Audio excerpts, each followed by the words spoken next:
Assalamu alaikum wa rahmatullahi wa barakatuh to some of you and peace out to the rest of you. This ain't your boy. This is your man. The blackest-hearted, blackest-minded man on social media, signing black in and shining again, asking you to hit the share button because the message is more important than the messenger. And I want to thank those of you who hit that share button because when you hit the share button, of course, that's more important than the like or the subscribe. I thank you for hitting all three. I really thank those of you who hit the share button because the message has to get out. And I mean, that's your job. You get this truth, you get some of this wisdom I got from others because I ain't wise myself. And your job is to hit the share button and share with somebody that you know can benefit. Now, that being said, let me straight tell you all that my last two, I know you hit the share button on, and I thank you for that. My last two messages, Bad Marriage for Life and Why the Black Community Can't Survive Big Bertha, they were together, no, I'm sorry, separately formed some of my most highly viewed messages within the first few hours. I think these are the second and third, if I'm not mistaken. The highest viewed video I've had within the first 24 hours was my video over a year ago on Aisha Curry, when I addressed a video to her telling her about herself. I know she didn't hear it because, number one, she's too famous to hear about some anonymous bald-head Negro living outside the United States, talking to her and putting her up on game so she don't screw things up. But, you know, but what I'm getting at is that you all saw it. I got 18,000, I think, in the first day or so, or the first 2 days. That being said, these last two, I think it's 1,000 between them. No, about 700 between them when I checked 3 hours ago. So thank you. It's important that you share that. Thank you from the bottom of my black heart and the depths of my black mind. Now that we got that out the way, I'm going to go on a proactive strike here, preemptive strike. Because some niggas love to dox, even though I'm not the enemy of anybody except liars and deceivers and hypocrites. Well, that's a liar and a deceiver. Some people still think I'm the enemy when I'm not. I've already been threatened once. And I'm just going to say this.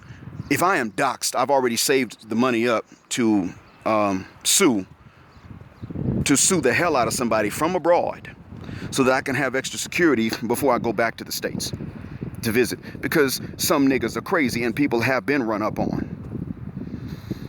I'm not doing that. I'm just not going to I'm not going to have anybody else in danger or myself in danger because you don't like the fact that I'm telling a truth I could observe with my own 2 eyes and ears. Now, I can make an honest mistake when I say something, but it's an honest mistake. I'm not going to intentionally lie. Lord willing, I will keep it 100 even when I make an honest mistake. And see, this message, I understand, is my responsibility to make accurate and at least honest, to keep lies out. I get that. That's my responsibility to you because I'm asking you to hit the share button. And I'm going to have to stand in front of my Lord and answer for what I've said. So I'm very careful about what I tell you. I don't encourage any of you to fornicate. I encourage marriage, just not in front of the state governments or the city governments or the national governments of the West. I encourage you to marry. I encourage you to marry when you are young. I do not encourage, but then again, I also encourage a different way of raising kids. Maybe I should cover that the next time. How to raise kids to be ready to marry when they're young. My man Detroit Red, he knows about that. He's heard me talk about this before on other avenues. But getting to this, I'm still going to tell you gentlemen, how to not lose this war. Now, I'm not necessarily telling you how to get or how to win this war by, getting all the walls and getting all the draws by fornicating. I'm not here to tell you that. What I am here is to tell you how to not lose. Really how to win, but within a marriage. How to win battles and then retreat. They can fight the war with themselves after you win this next battle. That's what I'm strategizing on. And when I say war, look, I said before, the wicked witch of the West. It's not the Western woman as a whole, but the wicked witch of the West, who is the majority, or at least who is powerful enough to silence the good woman of the West, has turned this reproductive competition or negotiation, if you will, into a damn war by deceiving. You see, you can look at it as a negotiation. Women have their interest and men have their interest. But that's not what we're dealing with here. It is a deception. What they want is to take your resources and use them to raise somebody else's baby. We know in the West, we know from studies that dating websites have done, we know that in the West, 87% of you are in the category of the cuckold whose resources they want to use. For what reason? They want to use your resources to raise someone else's baby. 13% of you are the ones whose babies they want to raise at someone else's expense. That's what's going on here. What they don't understand is how that shoots them in the foot. Or rather how it shoots mainly their sons. If they have a boy, it shoots that boy in the foot. But they don't care about that. They don't realize that. What they're trying to do is they're trying to weed out certain traits that, while God has put them in human beings in general, they're trying to weed out certain traits in men. And if they succeed in doing that, they're still going to continue weeding out other traits. So it's not going to stop when they weed out certain traits. They're just going to find other traits to try to weed out men if this goes unchecked. So it's war. So anyway, about the doxing, I want to say this. Before anybody does dox and she puts up photographs of me with my wife, I'm going to go on a preemptive strike. I'm going to let you know right off the bat. Number one, I recorded what I said about the big Berthas, and I meant every word of it. There are things I meant and did not say. Yet and still, my wife ain't skinny. She ain't fat, but she ain't skinny. Now, number one, she's closer to my age. So that, I don't know the exact age, actually. I never asked, but she's close enough to my age to where you can overlook some of it. Secondly, she dresses to appear bigger than she is anyway, because she is a practicing Muslima. So, that's the other thing. That's the thing I wanted you to understand. As a practicing Muslima, if you did see us out in public, you probably think she's bigger than she actually is. I live with her, so I know what the real deal is. But that's something that most practicing women do anyway. You might be able to get an idea as to if they're in the middle or big or small.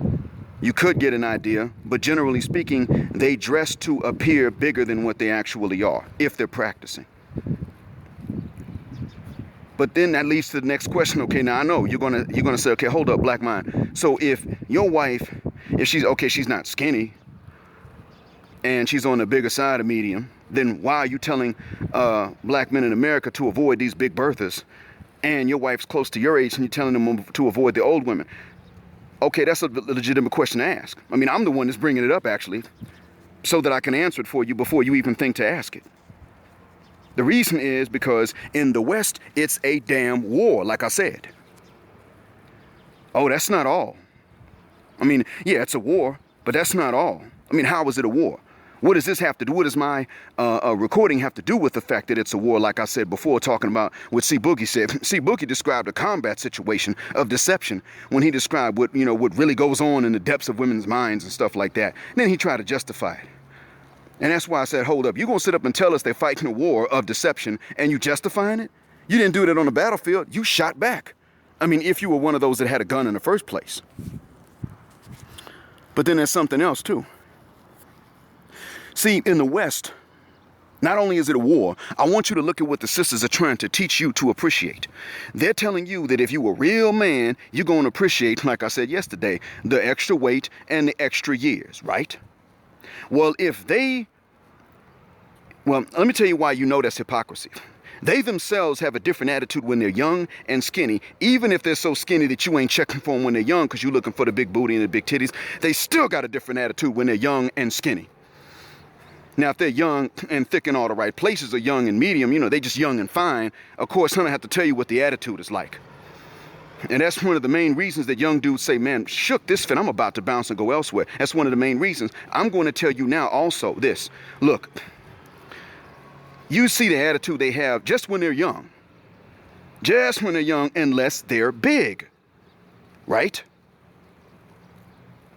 And see, what they'll do is they'll sit up here and look at their breast and their butt and how much those protrude without the gut. That's what they look at. They look at how much does the gut compete with the titties. They're looking at that. They want you to overlook the gut and look at the titties, even when they have a gut and no titties. So, you see where I'm going with this? They're trying to distract you with a heavy bosom away from that big old gut right underneath it. That's what the problem is. Now, because they themselves subconsciously will show you that they undervalue the extra weight and the extra years by changing their attitude when they get extra weight or when they get older. That's why you've got to look at them and say, wait a minute, if you feel insecure about these things and you tolerate no insecurity in a man, to the point that you will take a man's objective observation as being insecure about something, then why should I turn around and value that about which you feel insecure? That's not our job. If there's something about what you feel insecure, man, even if you don't really feel insecure, you just say, that's not my strength. My strength is something else, not this. Even if it's that, is it a woman's job to come and make you feel better about it? They would tell, all of them, even the ugly one would tell you, no, ain't my job. Unless, of course, she knows she's ugly. Then she's like, oh, yeah, I'll do that. But that's because I'm ugly. So what I'm saying is that the attitude to beauty ratio is too high in the West. And that's why I'm saying to you, if you are one of the men that's flexible about weight or flexible about age, or you prefer them bigger, that does exist, or you prefer them close to your age, that also does exist. I know because I'm one of those guys. I prefer them close to my age. These things do exist, and some of you fall into this category, although you are vastly outnumbered. But even if you are one of these that doesn't necessarily want the young and the skinny chick, you still should step outside the West to find it, because you will still be more appreciated outside the West. In the West, if that's what you like, they're going to first say, oh yeah, that's what you should like. You a real man. And when they realize that you actually are serious, you actually do like that, they're going to change on you because they effing can. Oh, he likes these big old thighs. He likes this. Oh, he likes this gut. Oh, he likes the fact that I got a few gray hairs. He likes the fact that I'm closer to his age and I got this wisdom. Well, if he actually likes that, then I can act the same way as that young skinny chick does with her man that likes the fact that she's young and skinny. As far as he's concerned, I've got the body of a porn star, so I'm going to act the way a porn star would act towards someone like him. That's what's going on, because like I said, it is a further mucking war. And in a war, you fight to win. What your enemy approves, you disapprove. And what your enemy disapproves, you approve. And in the West, the wicked witch of the West is your enemy. Not every Western woman, but the vast majority of them that are available are. I don't know how many good women there are in the West versus how many bad women. I don't know what the percentages are. How you going to define good and how you going to take a study? Okay, that's another recording, another conversation. I'm already 13 minutes into this, just explaining this much. But what I am going to say is that however you want to define it, you must understand that it is the bad women, the wicked witches of the West, that either have the numbers or they simply have the power and the influence to silence the good ones. So whether they are a majority or a minority, you can debate, but you cannot debate that the good ones have been silenced by the bad ones. So either they're greater in number or their voices are just louder. Maybe it's because since they ain't worth a dime, they have more time on their hands to make their voices heard. That might be it.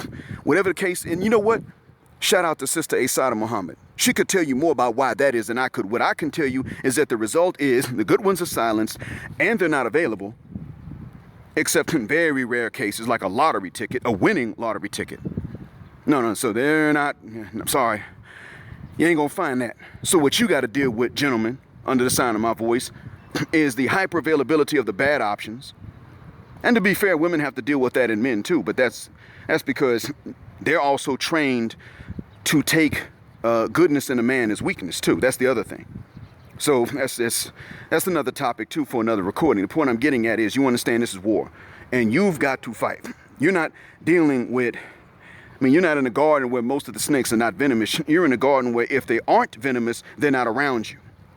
But if they are venomous, they're out, they're about, they're looking, they're trying to find you. So they're going to come to you. They at the club when you go to the club. And that's why I tell people, look, Islam is a solution. Leave them nightclubs alone too. That's part of it. That's why I tell them that.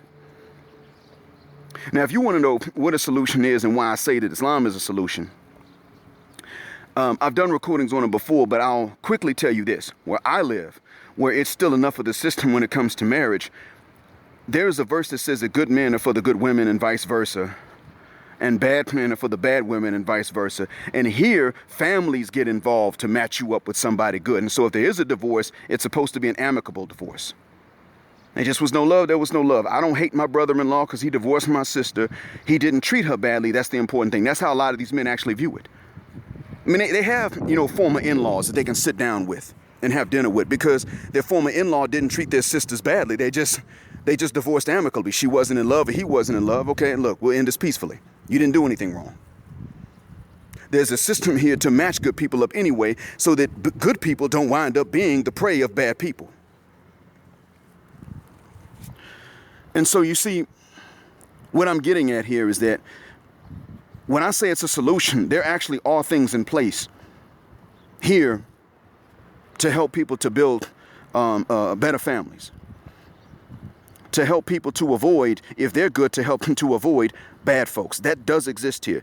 I can't tell you that exists over there in the States. I grew up there. You all know it doesn't exist. You're on your own. You got to somehow find a good person if you're a good person. You got to luck up, despite the fact that the good people are usually not, especially the good women, they're not available. The good men are hyper available. So are the bad men. The good women are not available and the bad women are hyper available. And you got to deal with that kind of scenario. Most of the women that you can meet out and about in the public that are not already taken are out to get something from you. Not in the sense of a transaction, because they really ain't trying to trade nothing.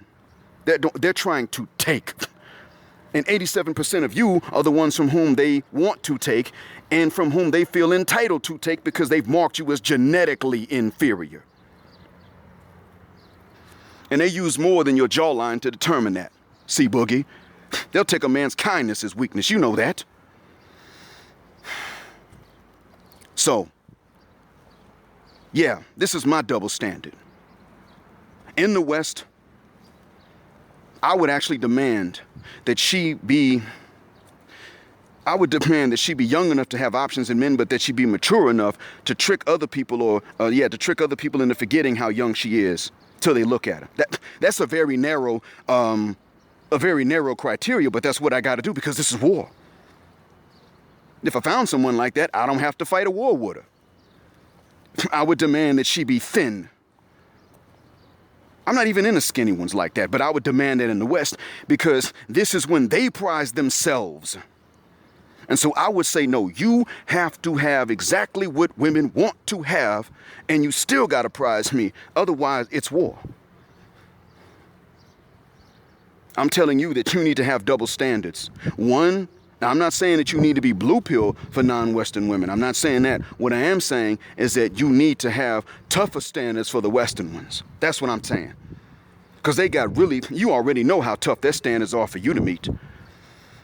There's a brother I know on Facebook. He said something about most of y'all. He was talking to both genders. He said most of y'all ain't married because you won't meet the standard you have for somebody else to meet.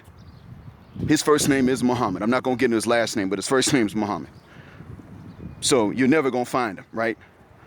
Because that's the most common name in the world. So anyway, Brother Muhammad said this.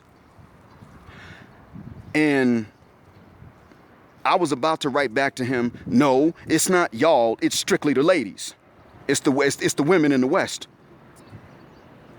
They're the ones that have this. It ain't the dudes. We're too lenient. And as I was typing the message, somebody else typed it in front of me. Beat me to it. I was typing it and I saw somebody else. I saw the message pop up and somebody else said the same thing. This is not something, what he said was, Assalamu alaikum, Brother Muhammad. This is not something about which you have to correct the men, but only the women. We don't expect them to meet standards that we don't meet. It's the reverse. I know this might sound sexist or chauvinist, but that's the truth. You can observe it. Or, he said you can see it with your own eyes. That's what this other dude said. I typed in, I hit the like button on that, and I said in a reply, Brother X, I was about to say the same thing, and you beat me to it. Yes, I second what you said. It ain't the men that are doing this. We're lenient. Oh, I like them thick. I like a little extra meat on the bones. Now, if you actually do, you're being honest. But a lot of brothers were conditioned to this. And granted, this did start in Africa, so a lot of that actually is organic to black people. You see the same thing in the Caribbean, you see it in West and Central Africa. But by the same token, I want you to understand that these sisters ain't talking about a little extra meat on the bones. They are talking about when they get big, to the point that they're not happy with their weight. You better be happy with it. That's why it's war. They feel insecure about their age and their weight. And the Proverbs in many languages say you don't ask a woman about her age and her weight, and you don't ask a man about his salary. Many proverbs like this in multiple different languages exist. It exists in Sudan in the Arabic language. It exists in Urdu in Pakistan, the Urdu language. It exists in the English language. Don't ask him about his money, and don't ask her how old she is or how much she weighs. You've heard it in English. It exists in Spanish. These are not just understandings of manners, but they're proverbs, actually, that convey these manners to younger people as they're being socialized for the culture in which they're growing up. The fact that they made it to the level of proverbs in so many languages, isiZulu, Sipedi, Xhosa, Swati and Ndebele in South Africa, Swahili in Eastern Africa, the fact that it has made it into these languages tells you something. So they feel insecure, even the black woman whom Allah has blessed to be able to get older than other women and keep her looks, to gain more weight than other women and still be fine because it goes straight to the right places. And that's why brothers last so long when they get inside the vaginas of non-black women. You want to know the truth. Despite these extra blessings that Allah has given a black woman, she still is telling you that you need to learn to appreciate, if you are a real man or a real nigga, the exact same two things about what she feels insecure. No, that's why I say it's war. You feel insecure about something, they leave you. You don't even feel insecure about it. You accept that's not your forte, something else is. They still leave you. They can't tell the difference. You're under hyper scrutiny. But you better not scrutinize that big ass gut they got. You better not scrutinize how long ago they were born. Better not do that. And that's what it is. That's one of the reasons why these ladies are out here in our community chasing after these young dudes. They're doing it to defy other cultures. Not even because they're not doing it to defy our culture. They socialized us already to where we feel like we're supposed to like extra weight and extra years if you a real man. They've taught that to us. No, they're doing this now pretty much to defy a ghost in their head, which is real in other cultures, but it's just a ghost in our culture. And that's why I say it's war. So if you're going to be flexible, gentlemen, and you actually don't mind the extra weight or the extra years, still get your passport and step outside the West, because you are going to be appreciated more when you do that. You are not going to be appreciated for it in the East, in the West, like I've been telling you. She ain't gonna believe you in the first place. She's probably gonna lose respect for you if she feels like you settled for her. And when she feels like you actually are into her, she's still gonna lose respect for you. Because she can't feel okay about that herself. That's why. That's why I say it's war. You get old and you get big, you gotta have a fortune to compensate for it. And most men of any race, nationality, age, don't have a fortune. You don't have a fortune and you get old and big, you just an old fat nigga. But you supposed to love that in her if you a real man. That's war, gentlemen.